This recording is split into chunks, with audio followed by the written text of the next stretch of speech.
Zambian President Hakainde Hichilema was elected into office in August 2021. In an interview with News 24 in Johannesburg, where he was on a working visit, Hichilema conceded that being in opposition for as long as he did came with immense difficulties. The people of Zambia have now given us a mandate to run the country, to run their public affairs.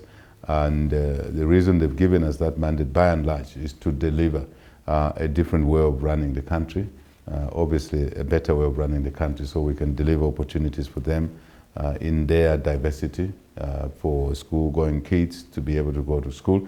And we've already delivered free education from primary up to secondary school, and we'll be progressing on that path.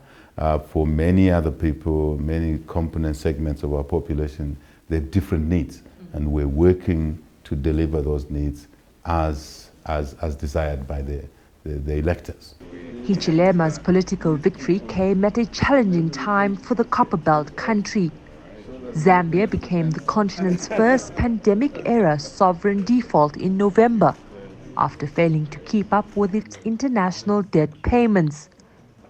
He also inherited a country, he said, where rule of law was in steep decline. There was a breakdown in the rule of law, complete breakdown in the rule of law. There was sporadic violence all over. We have restored the rule of law. But basically not allowing violent conduct, allowing what in Zambia we call party cadres, operating above the law, disturbing people in markets, beating people in markets. It's not happening. Where it's happening, because these old habits linger on for a while, we're clamping down on those and giving citizens freedoms, movement, freedom of assembly, which were not there before, which were denied of us. We now have provided those freedoms to the people. Hichilema's visit to South Africa 5 months after taking office is part of his efforts to promote investment. His message to investors and multilateral creditors is clear. We are bringing stability and credibility to Zambia. The promise for change, not just the promise, the commitment and the need for change in this arena, this aspect of economic management, is that there was recklessness, first and foremost, in borrowing. Two, borrowing recklessness measured by borrowing at a higher cost, unnecessarily higher cost, higher interest rates, when funds were available to be accessed at lower rates. So we are now having to work towards a debt restructuring. That's the message we're giving to debtors. And we accept the irresponsibility that was there, and that we bring responsibility and credibility, and that we have to work together to come out of this ugly situation. And I think the creditors, the debt stockholders, do believe that we're serious. They know our background, where we're coming from, and what we're capable of doing. So these engagements already have led to this stability and also dialogue, which was absent at the time my colleagues in the past government were in office.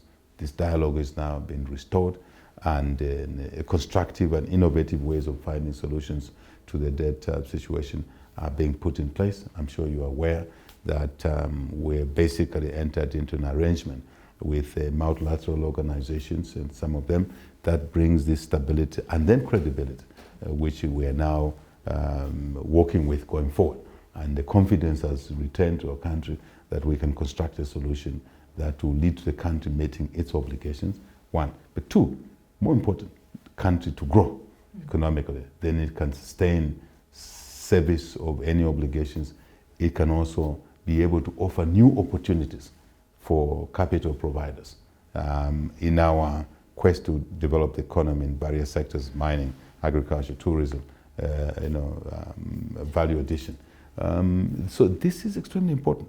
And then the creditor, colleagues are coming to the table with this understanding that once we've resolved this issue, there will be new business opportunity for all that will benefit Zambian citizens by growing the economy through investment, through trade. We know that jobs will come by.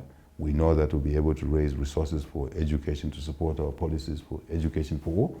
We know that we'll be able to create business opportunities in the supply chain for Zambian small businesses, the youth, the women. He is optimistic that his efforts are already reaping rewards in reduced interest rates and a strengthening currency. Gonita Hunter, News 24, Johannesburg.